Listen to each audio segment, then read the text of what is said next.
காக்கிறது தான் தேவனுடைய வசனம். வியாதியில இருக்கிறவங்களுக்கு உண்மை வியாதி. நேத்து ஒரு சாட்சி ஒரு பாப்பா சொல்லுச்சு. ரொம்ப அதிகமா குழந்தைங்களுக்கு அடிக்கடிக்கு ஹாஸ்பிட்டல் கூட்டுன்னு போயிட்டே இருக்குமா. அடிக்கடிக்கு ஒரு வாரத்துக்கு கிட்டத்தட்ட 5000க்கு மேல அந்த பிள்ளைக்கு செலவு ஆகுமா. சொல்லுது, நான் ஹாஸ்பிட்டலும் கைமாவே திரிறேன், என்னால முடியவே இல்லை ஃபாஸ்டம்மான்னு ஒரு ஃபோன் கால் பண்ணி பேசுச்சு. அந்த பிள்ளைகிட்ட சொன்னேன், ரொம்ப கஷ்டப்படாத, ஈஸியான சிம்பிளான ஒரு வழி இருக்கு, இந்த வழி நீ செஞ்சு பார்த்தாலும் உனக்கு சரியாயிடும் அப்படின்னு. என்ன வழி பாஸ்டம்மா சொல்லுங்க, எதுவானாலும் பரவாயில்ல நான் செஞ்சிடறேன். அவங்களுடைய வேதனை எப்படின்னா ரொம்ப கொடுமையா இருந்துச்சு. ஏன்னா கூப்பிட்டுக்கிட்டு குழந்தைங்கள ஹாஸ்பிட்டல் திரியிறது ஒரு பக்கம் இருந்தாலும் வேதனை வலி அவங்க தாங்குறது ரொம்ப கஷ்டம் இல்லை. அந்த பிள்ளைக்கு ஒரு வார்த்தை சொன்னேன், ஏசப்பா இந்த பிள்ளைங்களுக்காக நான் செலவு பண்ணுற காசை உங்கள் ஊழியத்துக்கு நான் கொடுக்குறேன்னு ஒரு பொருத்தனை பண்ணிப்பாரு, அதுக்கப்புறம் உனக்கு ஹாஸ்பிட்டல் செலவு வந்தால் எனக்கு கேளுன்னேன். நேற்று தினத்தை அந்த பிள்ளை அந்த வார்த்தையை சொல்லி என்கிட்ட ரொம்ப என்னைக்கு இதை நான் பொருத்தனை பண்ணி ஆண்டவர் சமூகத்தில் செலுத்தணும்.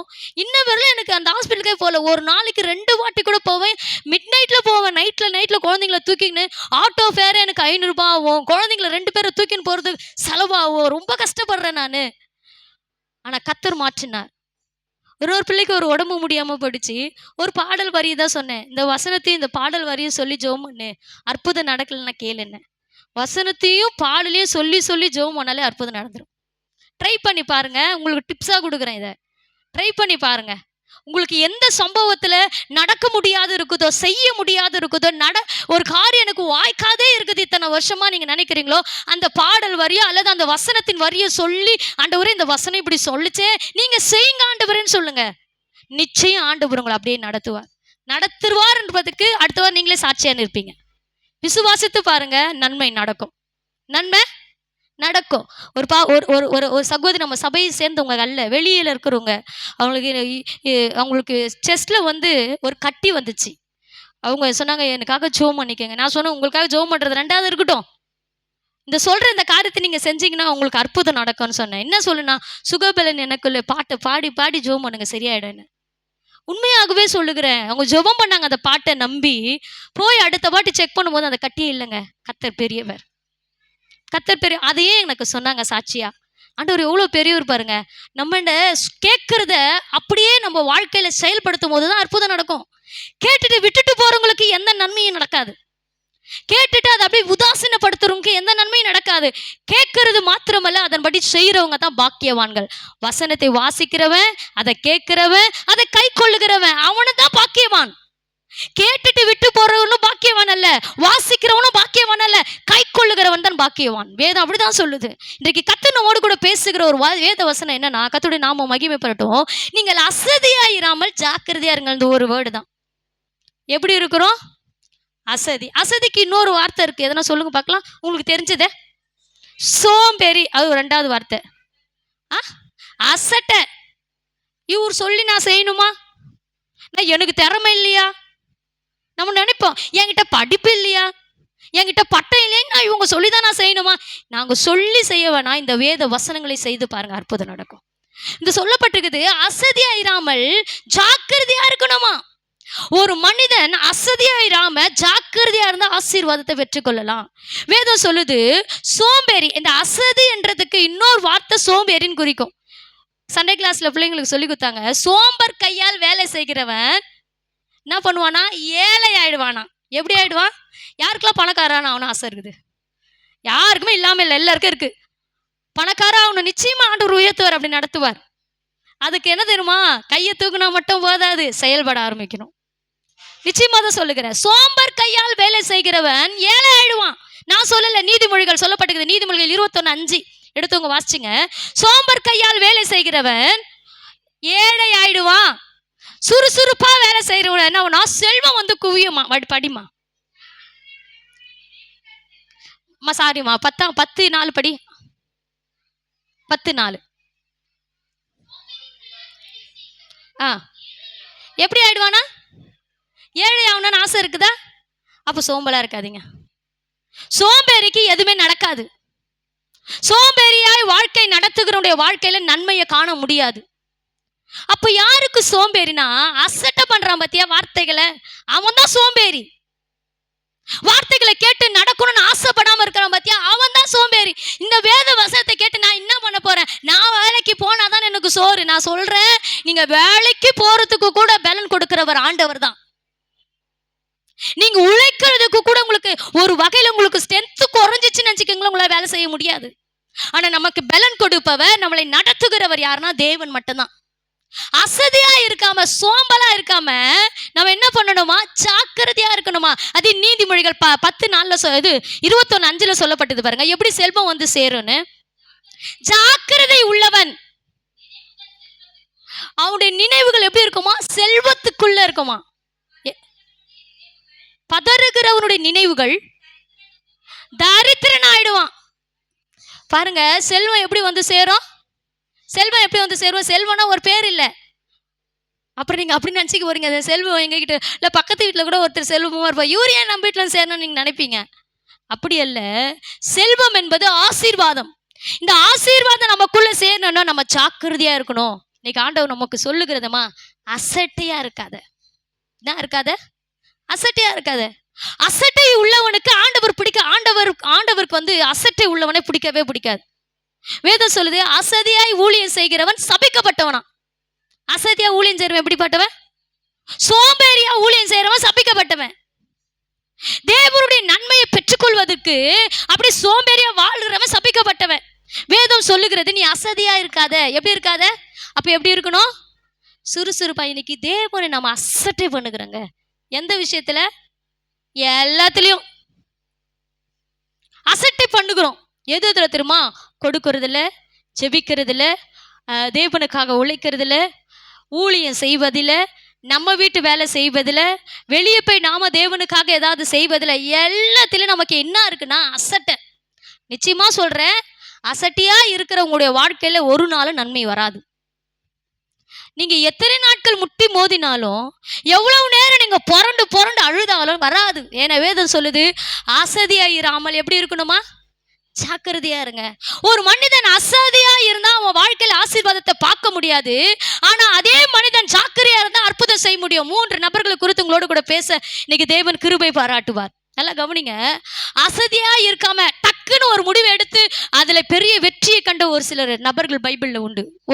உடனடியா ஒரு பதில் தெரிஞ்சு எடுத்து உங்க வாசிங்க. யாத்திராகமம் 4ஆம் அதிகாரம் 24வது வசனம். யாத்திராகமம் 4:24.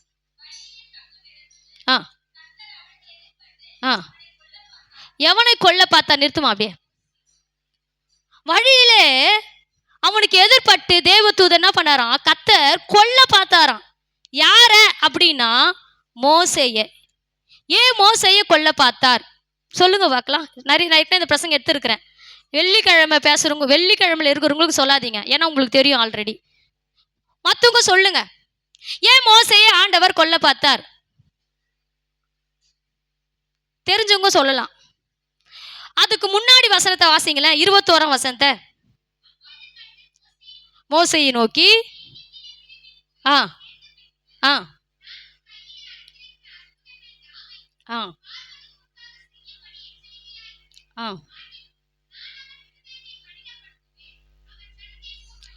21ஆம் வசனத்துல ஆண்டவர் பேசினார். யார்கிட்ட, மோசே கிட்ட. இப்ப எல்லாரும் பாக்க பேசுறார். ஆனா அதே 24வது வசனத்துல ஒரு வசனம் தான் நடுவுல, 2 வசனம் நடுவுல நினைக்கிறேன். 4வது வசனத்துல கொல்ல பார்த்தாராம். நல்லா பேசிட்டு இருந்த ஆண்டவர் இப்ப எப்படி மோசையை கொல்ல பார்த்தாரு. நல்லா, மோசே யாருங்க, வேதம் சொல்லுது, என் வீட்டில் எங்கும் உண்மையுள்ளவன் மோசே. தேவனே சாட்சி கொடுத்தார். யாரையும் அப்படி ஆண்டவர் சாட்சி கொடுக்கல. ஒரு சிலருக்கு தான், என் வீட்டில் எங்கும் உண்மையுள்ளவன், என்னுடைய பிராண சகோதரன், என்னுடைய சிநேகிதன் அப்படின்னு ஒரு சிலரை தான் ஆண்டவர் வந்து ஆண்டவர் வந்து அடையாளங்க சாட்சியம் கொடுத்தார். அதுல ஒரு நபர் தான் மோசே. 21வது வசனத்துல சொல்றாரு, நீ பார்வோன் கிட்ட போ, என் ஜனத்துக்காக பேசு, விடுதலை பண்ணி வா. அப்ப கூட அவன் மனம் திரும்ப மாட்டான், அவன் மனதை நான் கடினப்படுத்தும், இதெல்லாம் சொல்றாரு. ஆனா நடந்தது என்னன்னா, 24வது வசனத்துல ஆண்டவர் கொல்ல பார்த்தாராம். யார? இப்போ என்ன நடந்துச்சு அப்படின்னா, கொல்ல பார்த்தாரு. இப்போ மோசைக்கு வந்து ஒரு முறையான வியாதி வந்துடுச்சு. உடனே ஒரு செகண்ட்ல கொல்ல பார்த்தானோடனே வியாதி வந்துடுச்சு. இப்போ அவர் துடிக்கிறாரு. இப்போ நம்ம ஊர்ல யாராவது ஒருத்தவங்க ஓட முடியாம போனா டக்குன்னு தூக்கி ஹாஸ்பிட்டலுக்கு ஓடலாம். அந்த நாட்கள் அப்படிலாம் இல்லை. ஏன்னா அவங்க தங்கி இருக்கிற இடம் வனாந்திரம். அங்கு எகிப்து மீதியான் தேசத்திலிருந்து கிளம்பி நடு வழியில வரும்போது தான் நடக்கிற சம்பவம் இது. எங்க போறாரு? இப்போ எகிப்துக்கு போறாரு. போற வழியில அன்னைக்கு ஆண்டவர் பேசுறாரு, நீ பயப்படாத, நீ போ பார்வோன் கிட்ட பேசு, பார்வோன் கிட்ட என் ஜனங்களை அனுப்பிவிடுன்னு கேளு, அவன் செய்ய மாட்டான், ஆனாலும் நீ போய் சொல்லுன்னு சொல்றாரு. இதெல்லாம் பேசிட்டு நல்லா வந்த ஆண்டவர் திடீர்னு கழுத்தை நெரிச்சு கொள்ள பார்ப்பாரா? இப்ப என்ன நடந்துச்சு தெரியுமா? அந்த இடத்துல அசதியா இருக்காம, ஏதோ என் புருஷனுக்கு நடக்குதுன்னு சொல்லிட்டு யோசனையா இராம, அடுத்த செகண்டே அந்த சூழ்நிலையை புரிஞ்சு ஒரு பெரிய காரியத்தை செய்கிறா சிப்போரால், அவங்களுடைய மனைவி. அடுத்த நிமிஷம் அவளுக்கு எப்படி அந்த நினைவுகள் வந்ததுன்னு தெரியல. நல்லா பாருங்க, ஒரு கருக்கான கல் எடுத்து தன்னுடைய 2 ஆண் பிள்ளைகளுடைய நுனித்தோலை கட் பண்றா. நல்லா கவனிங்க, இது ஆல்ரெடி மோசே விருத்த சேதனம் பண்ணப்பட்டவன் தேவனோடு. ஆனா அவனுடைய பிள்ளைங்க 2 பேரும் விருத்த சேதனம் பண்ணல. ஏன்னா அவங்க மீதியான் தேசத்திலேயே வளர்ந்ததுனால, மீதியான் தேசத்துல 40 வருஷம் வரையும் வாழ்ந்துட்டா. கிட்டத்தட்ட ஒரு 30 வயசுக்குள்ள இருக்கிற பிள்ளைங்க அல்லது ஒரு 15 வயசுக்குள்ள பிள்ளைங்க கூட நினைச்சுக்கங்களேன். இப்ப அவங்களுக்கு என்ன நடக்கலன்னா, உடன்படிக்கை இல்ல தேவனோடு. ஆண்டவர் வேதம் சொல்லுது, என் ஜனத்தில் அவர்களை நான் விட்டு அகற்றாதபடி என்னோடு கூட உடன்படிக்கை பண்ணணும், விருத்த சேதனம் என்ற உடன்படிக்கை பண்ணணும்ட்டு ஆண்டவர் ஆபிரகாமுக்கு சொன்னதை படிப்படியா அவருடைய வம்ச வரலாறுகள் செஞ்சுட்டு வந்தாங்க. இந்த மோசேக்கு விருத்த சேதனம் பண்ணப்பட்டுச்சு. ஆனா உண்மையுள்ள மனிதன், தேவனோடு பேசின மனிதன், தேவனோடு உறவாடுற மனிதனுக்கு என்ன தெரியாம போயிடுச்சு? தான் பிள்ளைகளுக்கு விருத்த சேதனம் பண்ணணும்னு தெரியல. இப்ப எங்க போறாங்க? இஸ்ரவேல் தேசத்துக்குள்ள அவங்க போறாங்க, இஸ்ரவேல் ஜனத்துக்குள்ள போறாங்க. இப்ப இஸ்ரவேல் ஜனத்துக்குள்ள போனா வேற்று மனுஷனா போக முடியாது, வேற ஒரு மனிதனா உள்ள போக முடியாது. இப்ப அவனுக்கு என்ன தேவைன்னா விருத்த சேதனம் தேவை. இது மோசே மறந்துட்டாரு. ஆனா சிப்போரால் அறிந்திருந்தாங்க பாருங்க. அந்த நிமிஷத்துல ஒரு நொடி பொழுதுல அசதியா இருக்காம, அசால்ட்டா இருக்காம, மோசனுடைய சுயரூபத்தை பார்த்த உடனே அடுத்த செகண்ட் அவங்களுடைய இருதயத்துல தோன்றுகிற ஒரு காரியம் என்னன்னா, உடனே போய் ஒரு கல்லை எடுத்து தன்னுடைய பிள்ளைகளுக்கு விருத்த சேதனம் பண்ணி, இவர் என்னுடைய ரத்த சம்பந்தமான புருஷன் சொல்லிட்டு தூதனோடு பேசுறா. அந்த ஒரே ஒரு வார்த்தை ஆண்டவர் மோசையை கொல்லல. அந்த நிமிஷம் ஆண்டவர் என்ன பண்றதே தெரியலையே. நம்ம என்ன பண்ணோம் தெரியுமா? ஒரு புள்ள ஒரு கையை சாதாரணமா ஒரு சூடுலயே வச்சுக்கினா அடுத்தது என்ன பண்ணோம் தெரியலன்னுமோ. எனக்கு தெரியல பாஸ்டர், கையும் காலம் ஓடல பாஸ்டர், அப்படித்தான் சொல்லுவோமே. ஆனா இவளுக்கு மட்டும் எப்படி தெரியும்? மோசைய தூதன் கொல்றாருன்னு தெரிஞ்சும் அடுத்த செகண்ட் இந்த வேலையை செய்யணும்ட்டு எப்படி தெரியும்? இதுதாங்க தேவனுடைய சுறுசுறுப்புள்ளவனுடைய இருதயத்துல தேவன் வைக்கிற வார்த்தை. அசதியா இராம சட்டன் தன்னுடைய வேலையை செய்ய ஆரம்பிக்கிற பாருங்க. எவ்வளவு ஒரு ஆசீர்வாதம் தெரியுமா அது? இல்லைன்னா அன்னைக்கு ஆண்டவர் சாகடிச்சிருப்பார் மோசைய. மோசை சாக கூடாதுன்னு ஆண்டவர் சிப்போராலை கொண்டு அற்புதம் செய்தார். எவ்வளவு பெரிய நல்ல மனைவி இல்ல? இன்னைக்கு இருக்கிற மனைவிங்களும் புருஷன் செத்தா போகுதுன்னு நினைப்பாங்க. இருந்துன்னா பிரயோஜனம், சோறும் போட போறது இல்ல, கிறிஸ்து நம்மளை தொல்லை பண்றவன் செத்தா போகுதுன்னு நினைப்போம். ஆனா வேதம் சொல்லுது, தன்னுடைய புருஷனுக்காக திறப்பில் நின்ற ஒரு மனுஷி யாரு கேட்டீங்கன்னா சிப்போரால். இத்தனைக்கும் அவ எப்படி நம்ம வளர்ந்தவ? மீதியான் தேசத்துல தேவனை அறியாத ஜனங்களோடு வளர்ந்த ஒரு மகள். மீதியான் தேசத்தின் ஆசாரணை ஆகிய ஸ்தோத்திர எத்ரோவின் மகள் அவ. மீதியான் தேசத்துல மற்ற கோயில்களை, மற்ற விக்கிரகங்களை வணங்கி கொண்டிருந்த ஒரு மகள். ஆனா மோசையை திருமணம் பண்ண பிறகு மோசேனுடைய தெய்வம் யார் என்பதை அறிந்திருந்ததுனாலதான் அப்பேற்பட்ட காரியத்தை செய்ய துணிஞ்சா. இல்லைன்னா தெரியாது பாருங்க. ஆல்ரெடி மோசே இந்த வார்த்தைகளை சொல்லி இருக்கலாம். ஆனா சொல்லி இருந்த மோசஸ் என்ன பண்ணல? செய்யல. நம்ம வாழ்க்கையில கூட அசதியா வாழ்றோம். இன்னைக்கு ஆண்டவர் இந்த காரியத்துல பைபிள் படிக்கணும், செபிக்கணும், வேத வாசித்து முன்னேற சொல்றாரு. ஆனா அசட்டை பண்றோம். அசட்டை பண்ணன்னு வச்சுக்க உயிர் போயிடும். உயிர் பயம் இருக்கிறவங்க என்ன பண்ணோம்? ஜாக்கிரதையா இருந்துக்கோ. ஒண்ணு ஆண்டவர் சொல்லி திருத்துவாரு, அல்லது அடிச்சு திருத்துவார். எப்படி நீ திருந்தா போதும் தான் நினைக்கிற ஆண்டவர். ஆமா, ஒரு காலகட்டத்துல இஸ்ரவேல் ஜனங்கள் 3/4 பேர் அழிந்ததுக்கு காரணம் ஆண்டவர். ஏன்னா அவங்க செஞ்ச பாவத்தை பார்த்து பார்த்து டென்ஷன் ஆகி சாகஸ்டர் செத்த போதும் அந்த ஜனங்கன்ற அளவுக்கு ஆகிட்டார். ஆனா இறக்கமுள்ள ஆண்டவர் தாவீதுக்கு சொல்லி இந்த வார்த்தைக்கு கொஞ்சம் கொஞ்சமா ஜனங்களை சேர்த்தாரு. எப்படி தெரியுமா? 20 வயசுக்குள்ள இருக்கிறவங்க எல்லாம் உயிரோட வச்சிடலாம், இதுக்கு மிஞ்சி இருக்குதுங்களா பொல்லாததுங்கன்னு சொல்லி சாகடிச்சார். ஒன்று ஆண்டருடைய வார்த்தைக்கு, உடன்படிக்கைக்கு, அன்புக்கு கீழ்ப்படிஞ்சு வாழ கற்றுக்கணும். இல்லைன்னா தேவனுடைய வார்த்தை நம்மளை தேடி வரும்போது அதை செயல்படுத்தலைன்னா மோசையை கொல்ல பார்த்தவர் நமக்கும் எதிராளியே நிற்பார். நம்மளை கொல்ல பார்க்க மாட்டார், ஏன்னா இது கிருபையின் காலம். அதனால தான் வாழ்றோமே. அதை பாஸ்டர் பண்ணாரு, கிருபை, உங்கள் கிருபை என்னை காத்ததுனால வாழ்ந்து கொண்டு இருக்கிறேன். இது கிருபையின் காலமா இருக்கனால தான் இயேசுவை ஏமாத்திட்டு வாழ்ந்துன்னுக்குறோம், இயேசுவுக்கு துரோகம் பண்ணி வாழ்ந்துன்னு இருக்கிறோம். எத்தனையோ வாட்டி, 1000 வாட்டி, 10 வாட்டி ஆண்டவர் நம்மளை விட்டு விட்டு விட்டு விட்டு நம்மளை ஒவ்வொரு நாளும் காப்பாத்திக்கிட்டு வராரு. அவர் காப்பாத்துறதுனால அவர் உண்மை இல்லாத ஒரு ஏமாளி நினைச்சிடாதீங்க. ஒரு நாள் வரும் தேவன் எதிர்த்து நின்று நம்மளை போராட. எப்படிமா எங்க கையை வைக்கணுமோ அவருக்கு கரெக்டா தெரியும். எங்க நம்ம சோர்ந்து போவோம் கர்த்தருக்கு தெரியும். எங்க நம்முடைய இருதயம் குன்னோன்னு இயேசுவுக்கு தெரியுங்க. உண்மையா சொல்றேன், அந்த இடத்துல கை வச்சானா சரியாக வேண்டிய இடத்துல சரியாயிடுவோம். ஆமா, தேவனாகிய கர்த்தர் பெரியவர். இந்த உடன்படிக்கை தான் பிள்ளைகளுக்கு செய்யல மோசே. தேவனோட உடன்படிக்கை பண்ணின மனிதன், தேவனோட பேசுற மனிதன், தேவனோட உறவாடுற மனிதன், தேவனுடைய கண்கள்ல அவ தயவு கிடைத்த மோசே தான் பிள்ளைகளுக்கு செய்ய வேண்டியதை செய்யாம போயிட்டான். இன்னைக்கு கூட நம்ம அப்படிதான், நம்ம பிள்ளைங்களுக்கு சத்தியத்தை அறிவிக்கணும், சத்தியத்தின்படி நடக்கணும்ன்ற ஆசை நமக்கு இல்லாம போயிடுது. நம்ம மட்டும் தேவனுடைய சமூகத்தை தேடி வந்துடுறோம், என் பிள்ளை கர்த்தரை அறிந்து கொள்ள, என் பிள்ளை தேவனுக்காக வாழ்ற ஆசை நமக்கு இல்லாம போயிடுது. ஆனா வேதம் சொல்லுது, உன் பிள்ளைங்க தான் உனக்கு முக்கியம். எப்படின்னா, உங்களை நம்பி தேவன் பிள்ளைகளை கொடுக்கிறார், உங்களை நம்பி தேவன் பிள்ளைகளை கொடுக்கிறார். அவர்களை இந்த பூமியில ஒவ்வொரு நாளும் நடத்தி பரலோகத்துக்கு கொண்டு போறவர்ல உங்க கடமை. இதை யாராலையும் மாற்ற முடியாது. ஒருவேளை அந்த பிள்ளைகள் மழை தவறி போச்சுன்னா அந்த பிள்ளைகளுக்காக திறப்புல நிக்க வேண்டியது தகப்பனுடைய, தாயுடைய வேலை. எந்த பிள்ளைங்களும் கரெக்டா இருக்குன்னு சொல்ல முடியாது. ஏன்னா பிள்ளைங்க கெட்டு போகாது, பிள்ளைங்களை கெடுக்க சத்துருடைய தந்திரமான யோசனைகள் செயல்படும். உண்மை அது. இப்ப பிள்ளைகளை கெடுக்கும்படி அவன் தன்னுடைய வேலையை எதிர்பார்ப்பான். ஆனா தகப்பனும் தாயும் சும்மா இருக்க கூடாது. ஏதோ நடந்துச்சு, ஏதோ பிரச்சனை அப்படி நினைக்க கூடாது. இதுக்கு பின்னாடி இந்த கிரியை செய்கிற பிசாசை ஜெயிக்கணும்னா, இப்ப சொன்னாங்க ஒரு சங்கீத பகுதியில, உபவாசம் பண்ணி ஸ்தோத்திரம் பண்ணி பிள்ளைகளுக்காக திறப்புல நிற்க தாயும் தகப்பனும் உண்டாகணும். அப்பதான் உன் பிள்ளைகள் பாதுகாக்கப்படுவாங்க. இந்த சிப்பரால் மாத்திர அந்த நிமிஷத்தை, அந்த நொடியில அசதியா இருக்காம, சோம்பேறியா இருக்காம, ஏதோ நடக்குதுன்னு புரிஞ்சுக்கணும் அப்படி நிற்காம அடுத்த நிமிஷம் ஒரு வேலையை செஞ்சா பாருங்க, உயிரே காக்கப்பட்டுச்சு. இன்னைக்கு எத்தனை ஸ்திரீ அப்படி புத்தி உள்ளவங்களா இருக்கிறோம். ஒரு பிரச்சனை வருதா, என் பிள்ளை இப்படி பண்றான்ட்டே சொல்லாதீங்க. உங்க பிள்ளைக்கு பின்னாடி சிறிய பிசாசை நீங்க கடிஞ்சு பாருங்க, அற்புதம் நடக்கும்.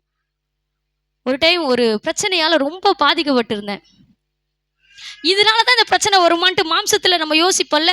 மாம்சத்துல யாருக்குன்னா பலவீனம் வராம இருக்குதா சொல்லுங்க. யாருக்குன்னா எனக்கு பலவீனமே வரலன்னு சொல்லுங்க பார்க்கலாம். எல்லாரும் பலவீன பாண்டம் தான். ஒரு சில நேரத்துல நல்லா இருப்போம், ஒரு சில நேரத்துல ஒரு சில பலவீனங்கள் வரதான் செய்யும், அது சரீரத்தின் நிமித்தம். ஆனா ஒரு டைம் அப்படி பலவீனம் வந்து நமக்கு ஒரு மாம்சத்துல தான் வருதுன்ட்டு நான் செக் பண்ணி பார்த்தேன், அதனால இல்ல. ஆனா அடுத்த கட்ட என்னோட யோசனைமா போச்சு, இதுக்கு பின்னாடி என்ன கிரியேஸ் நம்ம யோசிக்கணும். அப்போ ஜெபிச்சு பார்த்தேன், எதை செய்யணும்ன்றதை செஞ்சு பார்த்தேன், கர்த்தர் விடுதலை கொடுத்தார். உண்மை அது. நம்முடைய ஆண்டவர் பெரியவர், அவருடைய கிருபையினால் தாங்க நம்ம நிற்கிறோம். மன்னிச்சு விடுறாரு, மறந்து விடுறாரு.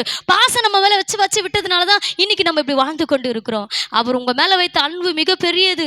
அதனாலதான் எவ்வளவோ பாவம் பண்ணினாலும் கிருபை கிருபை கிருபைன்ட்டு அப்படியே தள்ளிக்கிட்டு போறாரு. ஆனா அப்படியே தள்ளிட்டு போயிட்டார் மட்டும் நினைக்காதீங்க, முடிவு வரும்போது அப்படியே சரிந்து விழுந்துரும்.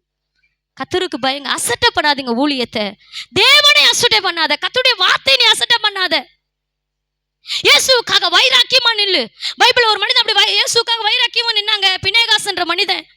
எடுத்தவங்க வாசிங்க, அந்த மனிதனை பற்றி பேசலாம். ஸ்தோத்திரம். என்னாகும் 25:11 அதிகாரத்துல அந்த மனிதனை குறித்து பேச, என்னத்துக்காக அவர் வைராக்கியமா நின்னார் தெரியுமா? இயேசுவுக்காக. எடுத்துக்கோ வாசிங்க.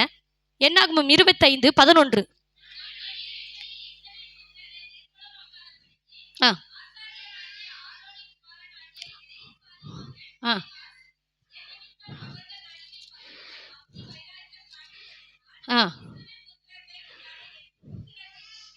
ஆண்டவருடைய கோபத்தை திருப்பின ஒரு மனுஷன். யாருடைய கோபத்தை ஆண்டவருடைய கோபத்தை யாருன்னா திருப்ப முடியுமா? ஒரு வகையில ஆண்டவர் கோபப்பட்டாருன்னா தனிய மாட்டாருங்க. அது தணிக்கிறதுக்கு நம்ம போராட வேண்டிய சூழ்நிலை வந்துடும். ஆனா இந்த மனிதன் என்னத்திற்காக தெரியுமா ஆண்டவர் கோபப்பட்டாரு? எதற்காக இந்த மனிதன் எழுமி நின்று வைராக்கியப்பட, பக்தி வைராக்கியமா கிறிஸ்துவுக்குள்ள. நம்ம கிறிஸ்தவர்கள் நமக்குள்ள பக்தி வைராக்கியம் இருக்குதா? இந்த வேதம் சொல்லுது பாருங்க, அந்த இடத்துல பாருங்க, என் நிமித்தம் அவர்கள் நடுவில் பக்தி வைராக்கியம் கொண்டானான். யார் நிமித்தம்? இயேசுவுக்காக. யாரு? ஒரு ஆசாரனுடைய பேரன், ஒரு எலிசனுடைய குமாரன். என்ன பண்ணணும்? பக்தி வைராக்கியம் கொண்டு அங்க ஒரு பெரிய செயலை செஞ்சான். என்ன செயல் தான் செஞ்சான்? ஒன்னே செய்யல, கொலை தான் செஞ்சான். என்ன செஞ்சான்? மேல் வசனத்தை படிச்சு பாருங்க. கொலை செஞ்சான்னு இருக்கும். 7ஆம் வசனம்.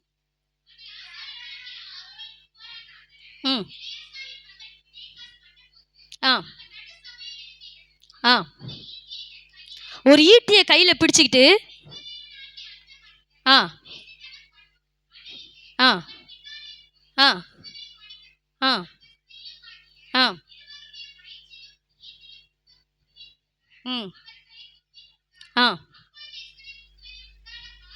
வாதே நின்னுடுச்சு. என்ன பண்ணாங்கன்னா இஸ்ரவேல் ஜனங்க அந்நிய தெய்வத்தினோடு கூட அந்நிய ஜனங்களோடு கூட ஒப்புரவாயிட்டாங்க. ஒப்புரவாகி தவறான செயல்களுக்கு ஈடுபட்டாங்க. நல்ல கிறிஸ்தவன் கர்த்தரை ஆராதிக்கிற ஜனங்க அந்நிய ஜனத்தோடு சேரக்கூடாதுதான். அது தேவனுக்கு பிடிக்காதுதான். தேவனுக்கு அது கொஞ்சம் கூட ஏற்படாதுதான். ஆனா இந்த ஜனங்க இஸ்ரவேல் ஜனங்க என்ன பண்ணாங்களாம்? ஃபர்ஸ்ட் வசனத்தை நீங்க வாசிச்சீங்கன்னா தெரியும், டைம் ஆகுது. அங்க போய் தவறான முறையில பட்டதுனால, தவறான முறையில அவங்க தேவனை விட்டு பின்வாங்கினதுனால, விபச்சாரம் பண்ணதுனால ஆண்டவருக்கு கோபம் வந்துச்சு. பெரிய ஒரு வாதி அனுப்பிட்டாரு. அந்த வாதியில சத்தவங்க மட்டும் எத்தனை பேர் தெரியுமா? 9ஆம் வசனம் சொல்லிட்டு பாருங்க. 24,000 பேர் செத்துட்டாங்களாம் ஒரே நாள்ல. இப்போ 24,000 பேர் இஸ்ரவேல்ல செத்துட்டாங்க வாதையினால, ஆண்டவருடைய கோபத்தினால. என்ன பண்ணணும் தெரியல ஜனங்களுக்கு. இப்ப அப்படியே திகைச்சு நிக்கிறாங்க. அந்த நிமிஷத்துல பக்தி வைராக்கியம் கொண்ட பினேகாஸ் எழும்பி நின்று என்ன பண்ணானா, ஓடி போய் ஒரு ஈட்டி எடுத்துன்னு வந்து விபச்சாரம் செய்கிற பெண்ணையும் ஆணையும் ஒரே இடத்துல குத்தி போட்டானா.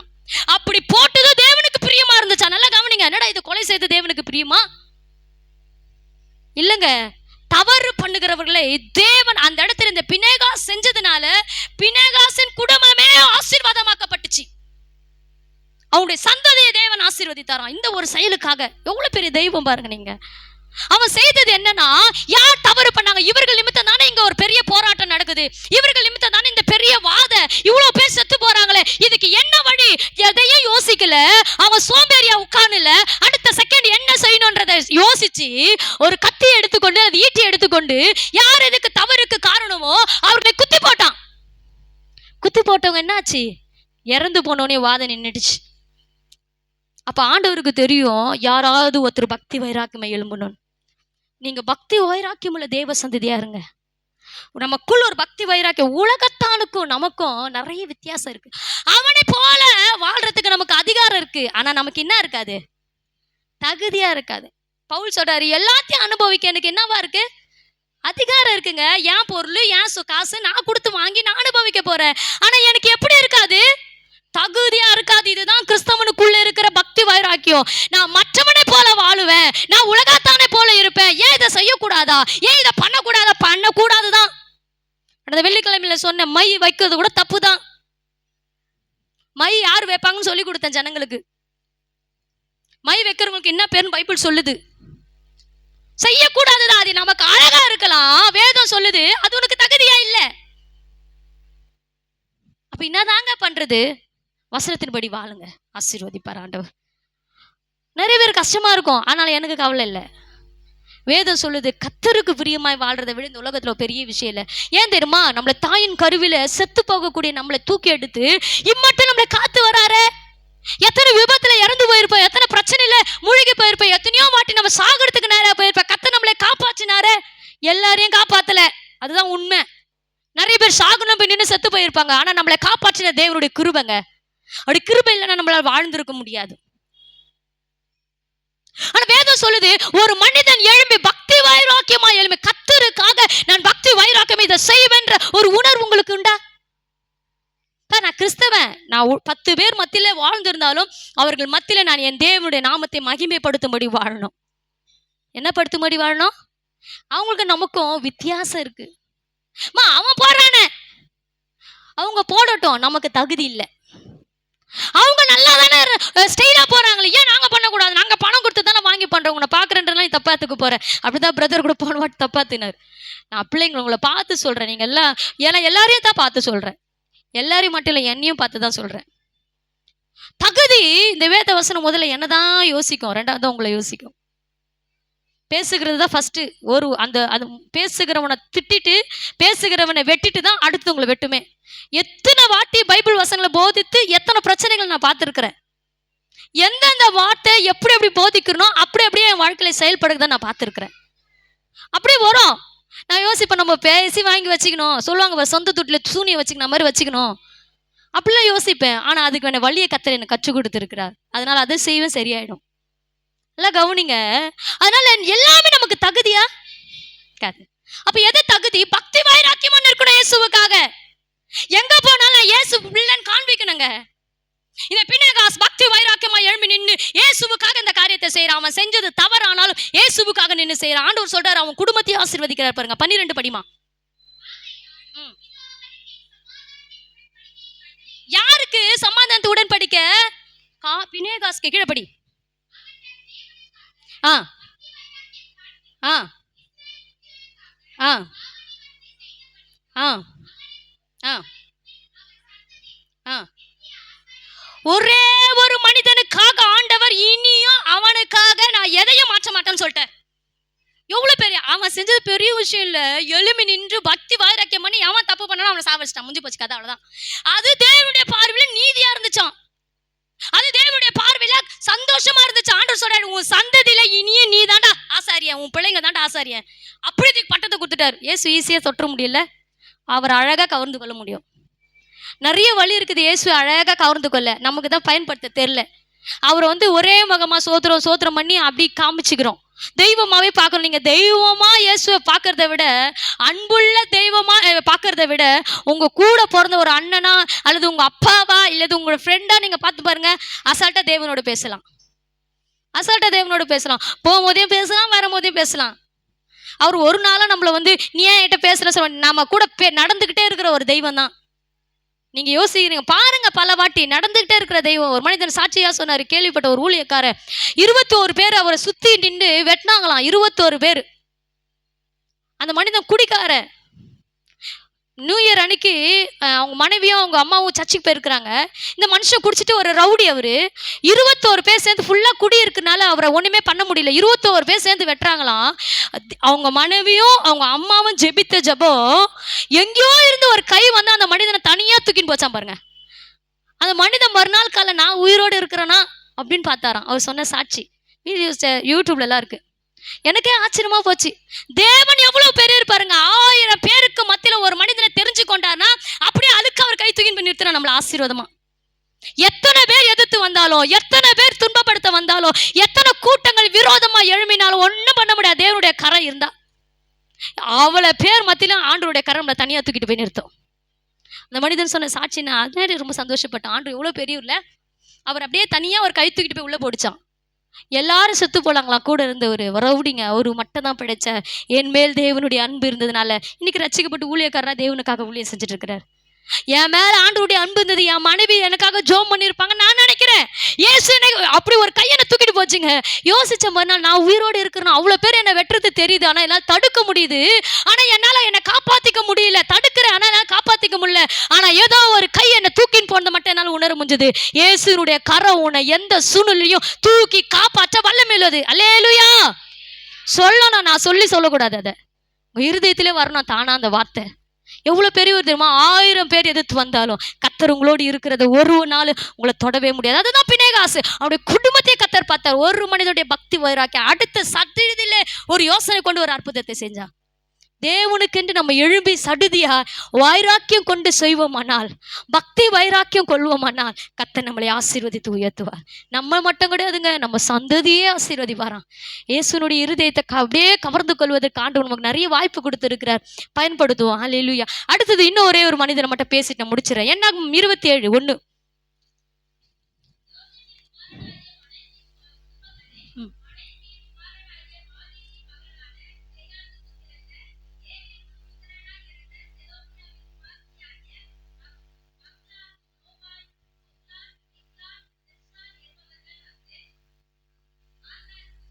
ஆசரிப்பு கூடார வாசலிலே மோசேக்கும் ஆசரனாகிய எலியேசருக்கும் பிரபுக்களுக்கும் சபை அனைத்திற்கும் முன்பாக நின்று, எங்கள் தகப்பன் வனாந்திரத்திலே மரணமடைந்தார், அவர் கர்த்தருக்கு விரோதமாய் கூடின கோராகின் புத்திரரில் சேர்ந்தவர் அல்ல, தம்முடைய பாவத்தினாலே மரித்தார், அவருக்கு குமாரர் இல்லை. பாருங்க, அசதியா இருக்காம தன் வேலையை செய்த பெண்ணை குறித்து உங்களோட கூட பேசுறேன், கவனிங்க. ஒரு தகப்பனுக்கு 5 பெண் பிள்ளைங்க. எத்தனை பிள்ளைங்க? 5 பெண் பிள்ளைங்க. பையன் இல்ல. இஸ்ரவேல் தேசத்துல ஒரு கட்டுப்பாடுக்குது, என்னன்னா ஆண் பிள்ளைகளுக்கு மட்டும்தான் இடங்கள் பகிர்ந்து கொடுக்கப்படும், பெண் பிள்ளைகளுக்கு கல்யாணம் பண்ணி பொருளை கொடுத்து அனுப்பிடுவாங்க. இதுதான் உண்மை இஸ்ரவேல் தேசத்துல. ஆனா இதையே மாற்றின ஒரு பெண் இருக்கிறாங்க பைபிள்ல. இந்த சூழ்நிலையை மாற்றின பிறகுதான் கலைஞர் பெண்களுக்கு சம உரிமை திட்டத்தை கொண்டு வந்தார். இதை மாற்றினவங்க யாருன்னா செலெபித்தியாள் என்ற ஒரு மனிதனுக்கு பிறந்த 5 பெண் பிள்ளைங்க.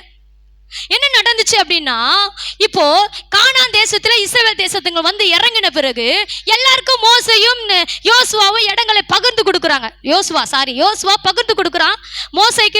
மோசை போய் சாகரத்துக்கு முன்னாடியே நடந்த சம்பவம். அடுத்து 2 வருஷத்துல மோசை அந்த இடத்த பார்க்க முடியும், கானான் தேசத்தை. அதுக்கப்புறம் மலையிலே அவர் மரிச்சிருவார். ஆனா இந்த இடத்துல சொல்லப்பட்டது, பகிர்ந்து கொடுக்கறதுக்கு எல்லாம் ரெடியா இருக்கும் போது கோத்திரமா நிக்கும் பொழுதோ, இப்போ இந்த செலேபியா, நல்லா பாருங்க அந்த வசனத்துல சொல்லப்பட்டது பாருங்க, செலேபியாத்தின் குமார்த்திகள். இந்த மனிதனுக்கு யார் இல்லைன்னா ஆண் பிள்ளை இல்ல. யார் இல்ல? ஆண் பிள்ளை இல்ல. இப்ப ஆண் பிள்ளை இல்லாததுனால சுதந்திரம் என்ன இல்ல, கிடைக்கல. ஏன் கிடைக்கலன்னா ஆண் பிள்ளை இல்ல. இப்போ இந்த 5 பேருக்கும் யோசனை வந்துச்சு, நமக்கு ஆண் பிள்ளை இல்ல, இப்போ நம்முடைய சொத்து யார்கிட்ட போவோம் நமக்கு தெரியல. இப்போ அப்பாவுடைய பேரு இல்லாமே போயிடும். நாம போய் நேரடி ஆசாரியர்கிட்ட பேசலாம். நல்லா கேட்டுக்குங்க, பெண்கள் ஆசாரியர்கள்கிட்டலாம் போய் பேச முடியாது, அதுவும் தேவாலயத்துக்கிட்ட. பெண்கள் தேவாலயத்துக்குள்ள போகவும் முடியாது. அவ்வேப்பட்ட கட்டுப்பாடு நிறைந்த ஆவிக்குரிய ஒரு கூட்டம் தான் இஸ்ரவேல் கூட்டம். பெண்கள் இப்ப என்ன பண்றாங்களா, மோசைகிட்ட போய் பேசுறாங்க, எங்க அப்பா வனாந்திரத்துல இறந்துட்டாரு, கோராகின் புத்திரர் மரித்த மாதிரி மரிக்கல. ஏன் இந்த வார்த்தைங்க மென்ஷன் பண்றாங்க தெரியுமா? இந்த கோராகின் புத்திரர்கள் எப்படி இறந்தாங்கன்னா பூமி பிளந்து செத்து போயிட்டாங்க. எப்படி பெருத்தாங்க? ஏன் அவங்க செத்தாங்கன்னா மோசைக்கு விரோதமா எழும்பி நின்று யுத்தம் பண்ணாங்க, பேசினாங்க. மோசே, உங்க கூட தான் ஆண்டவர் பேசுவாரா? எங்க கூட பேச மாட்டாரா? எங்க கூட ஆண்டவர் பேசுவாரு, நீ மட்டும் தான் பரிசுத்தவான் நினைக்காத, இப்படின்னு சொல்லிட்டு கலகம் உருவாக்குறாங்க. ஒரு 4 பேரை கூட சேர்த்துக்கினாங்க. எப்பவுமே இந்த கோராகு இந்த மேல கொடுக்கப்பட்ட வசனத்தை நீங்க வாசிங்கன்னா புரியும். 26:63 படிமா. இல்ல இருமே, அந்த வசனத்தை மட்டும் தேடி கண்டுபிடிச்சு சொல்றேன். ஓகே, 26:9 படிமா.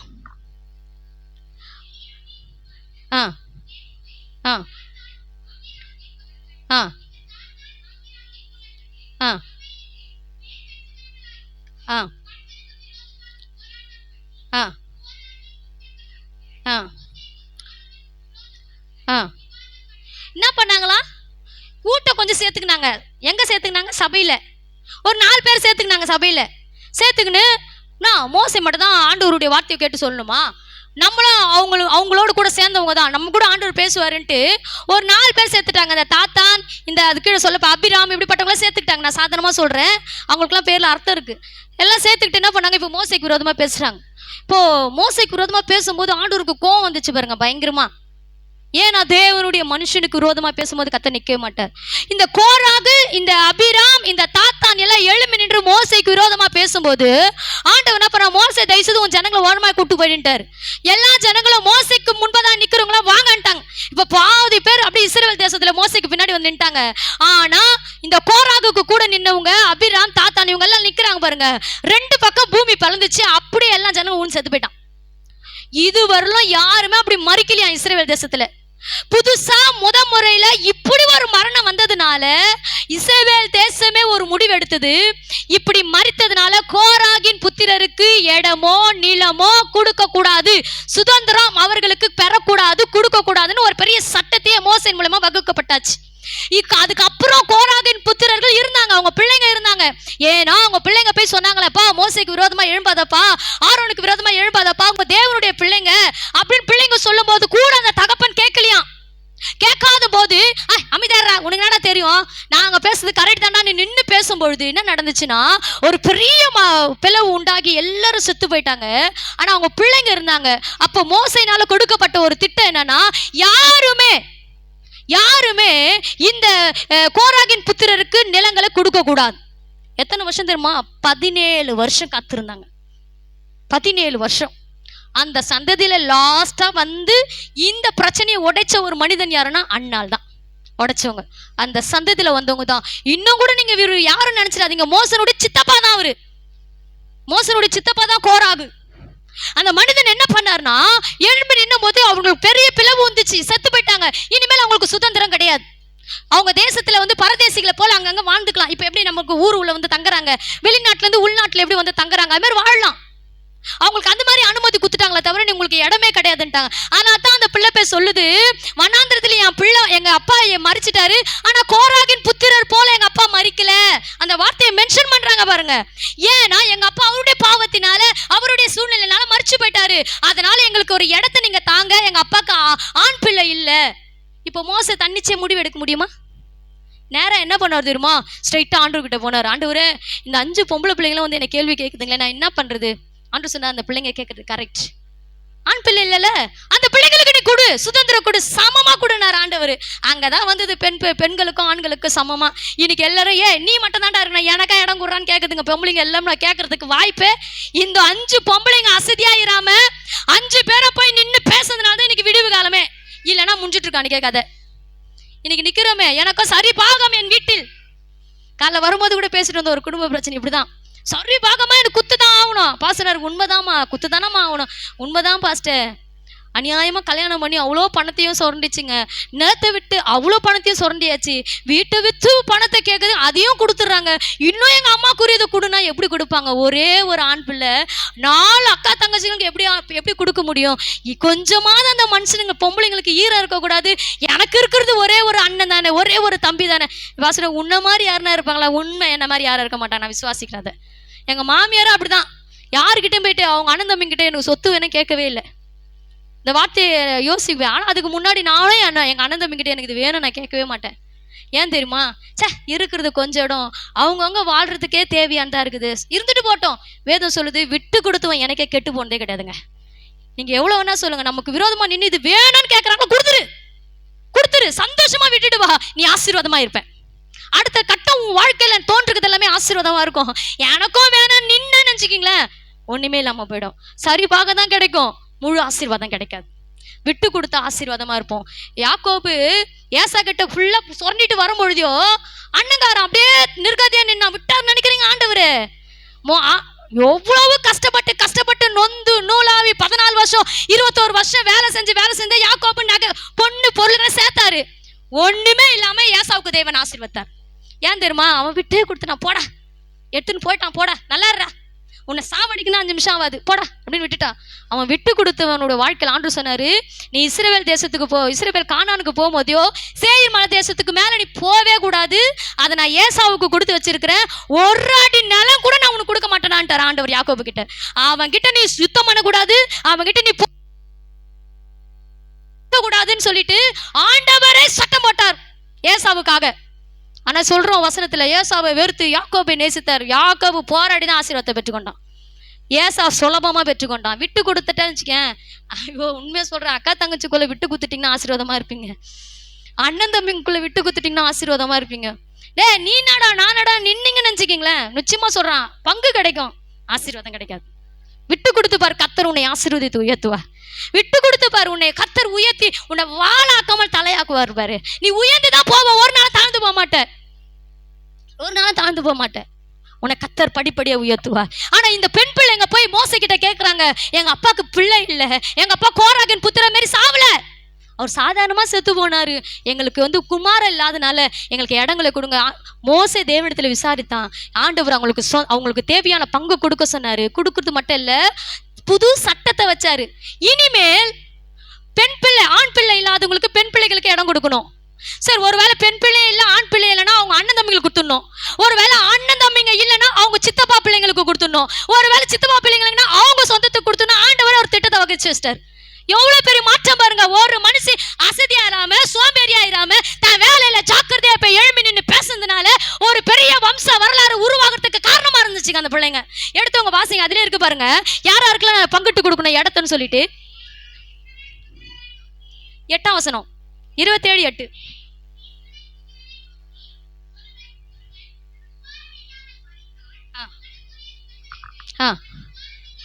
அவங்களுடைய குமாரத்துக்கு ஆண் பிள்ளை இல்லைன்னா பெண் பிள்ளை குத்துருன்ட்டாரு. அடுத்தது பாரு, குமாரத்தி இல்லைன்னா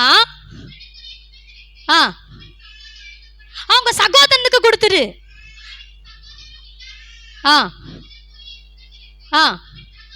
அவங்க தகப்பனுடைய பிள்ளைங்க கொடுத்துங்க. எவ்வளவு பெரிய விஷயம் பாரு. இதெல்லாம் இஸ்ரவேல் தேசத்துல இல்ல.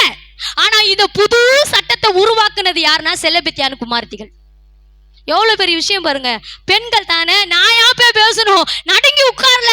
ஆனா கர்த்தருடைய வார்த்தைக்கு நேரா அசதியா இராம, சோம்பேறியா இராம, அசட்டியா பசட்ட பண்ணாம, தன் வேலைக்காக எழும்பி நின்ற சிப்போராலை போல, தன் வேலைக்காக எழும்பி நின்ற பிணைகாசை போல, தன் வேலைக்காக எழும்பி நின்ற செலபெத்தியார் குமாரத்திகளை போல நீங்க வாழ்ந்தீங்கன்னா ஆசீர்வாதத்தை பாப்பீங்க.